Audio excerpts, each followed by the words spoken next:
Hello বন্ধুরা, তোমরা কেমন আছো? আশা করি তোমরা সবাই ভালো আছো। প্রীতির রান্নার হেসেলে সবাইকে স্বাগত জানাই। আজকের রান্নার রেসিপি হলো আলু দিয়ে রুই মাছের ঝোল। চলুন রেসিপিটা দেখে নিই কীভাবে আমি তৈরি করব। প্রথমেই আমি 5 পিস রুই মাছ নিয়ে নেব। আমি রুই মাছগুলো এই সাইজের নিয়ে নিয়েছি। আপনারা যে কোনো সাইজের রুই মাছ নিয়ে নিতে পারেন। তারপর পেঁয়াজ কুচি নিয়ে নেব, তারপর আলু লাগবে, আদা কুচি লাগবে, ধনেপাতা কুচি আর টমেটো। প্রথমে আমি মাছগুলোকে মেখে নেব। প্রথমে আমি নুন দিয়ে দিলাম, তারপর হলুদ গুঁড়ো দিয়ে ভালো করে আমি ম্যারিনেট করে নিচ্ছি মাছগুলোকে।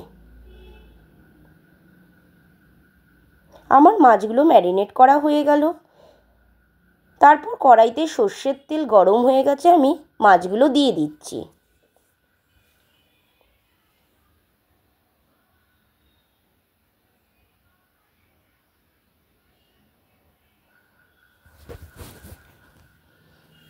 তারপরে আমি একটা মিক্সার গ্রাইন্ডারে পেঁয়াজ কুচি নিয়ে নিচ্ছি, তারপর টমেটো দিয়ে দিচ্ছি, দিয়ে ভালো করে আমি ম্যারিনেট করে নেব। মাছগুলো আমার এক সাইড ভাজা হয়ে গেছে, আমি উল্টে দেবো।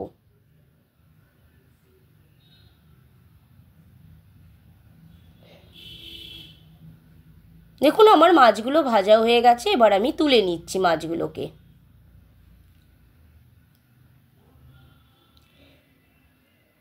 তারপর আমি আলুগুলো দিয়ে দেবো।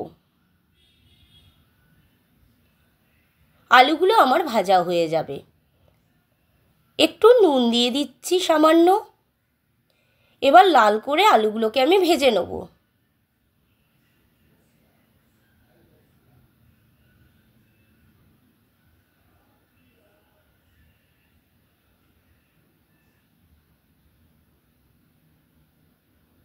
তারপর এলাচ, দারচিনি, লবঙ্গ ফোড়নে দিয়ে দিলাম, কালো জিরে দিয়ে দিলাম। এরপর আমি পেঁয়াজ কুচি দিয়ে দিচ্ছি। পেঁয়াজগুলো আমার হালকা ব্রাউন কালার হবে। এরপর আমি একটু নুন দিয়ে দিচ্ছি। নুন দিলে কি আর তেলটা ছিটকে আসবে না। দেখুন পেঁয়াজটা আমার হালকা ব্রাউন শেড এসে গেছে। এরপর আমি পেঁয়াজ আর টমেটো যে মিক্সার গ্রাইন্ডারে ব্লেন্ড করে রেখেছি সেটা আমি দিয়ে দিচ্ছি।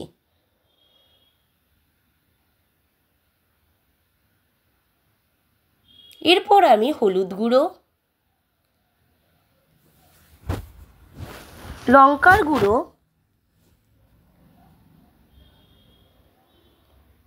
জিরের গুঁড়ো,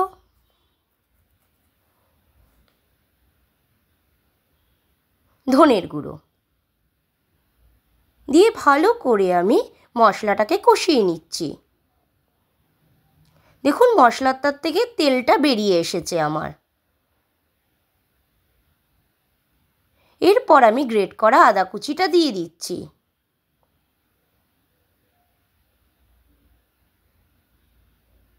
এরপর আমি পরিমাণ মতন জল দিয়ে দেবো।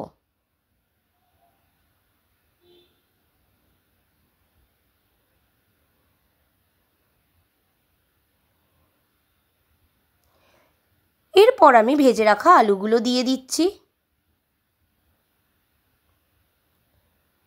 আর ভেজে রাখা মাছগুলোও দিয়ে দেবো। দেখুন কালারটা কত ভালো এসেছে। এবার আমি দুটো লঙ্কা চিড়ে দিয়ে দিচ্ছি, কাঁচা লঙ্কা। এরপর পরিমাণ মতন আমি নুন দেবো। আপনাদের ভালো লাগলে লাইক, শেয়ার, কমেন্ট করতে ভুলবেন না। এরপর আমি 10 মিনিট ঢেকে দেবো। 10 মিনিট পর আমি ফিরে এসেছি। দেখুন আমার আলুগুলো সেদ্ধ হয়ে গেছে। এরপর ওপর থেকে আমি ধনেপাতা কুচিটা দিয়ে দিলাম। আপনাদের রান্নার রেসিপিটা কেমন লেগেছে অবশ্যই আমাকে জানাবেন। আর যারা এখনও চ্যানেলটাকে সাবস্ক্রাইব করেননি, চ্যানেলটাকে সাবস্ক্রাইব করে দেবেন। এইভাবেই আমার পাশে থাকবেন আপনারা। দেখুন আমার রান্নাটা রেডি হয়ে গেছে।